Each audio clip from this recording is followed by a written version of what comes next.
Look, the peculiar thing to many of us outside of Queensland, and actually even outside of Melbourne, is how governments that were so tough during COVID lacked empathy, caused so many problems with their approach, then got voted back in.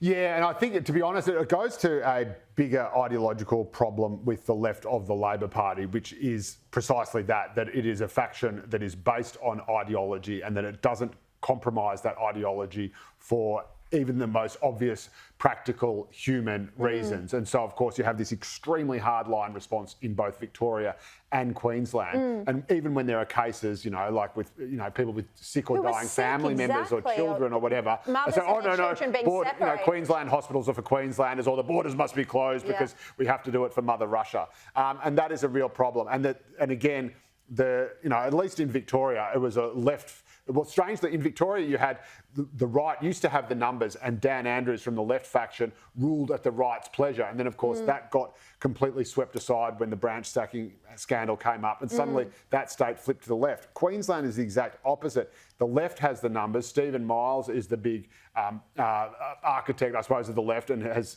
Gary Bullock from the union sort of pulling his strings in the background. But Annastacia Palaszczuk is of the right. So basically, Palaszczuk served only at the left's pleasure, which is why whether she wanted to go or not was a completely moot point. If the left decided she wasn't electorally popular enough to be worth having around, she was gone, and that's that. And so that's why I think those were probably not just crocodile tears. But what do you think, Andrew, about the proposition now that this does give the opposition a look in at the next election in Queensland?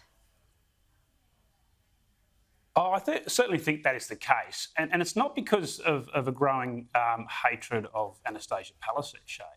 I think quite the opposite. I still think there's a level of respect there from the public in Queensland. And you rightly said it, those outside of Queensland will never get that, will never understand why they voted for her the way they did, particularly through COVID.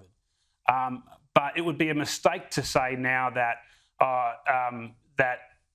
she's the reason why the opposition in Queensland are doing so well. I just think it's just that she lost her way a little bit. It's not because they don't like her. It's because she lost her mojo. She focused on other things. She didn't focus on the rising crime issues in Queensland. She didn't focus on cost of living. She loved the red carpet.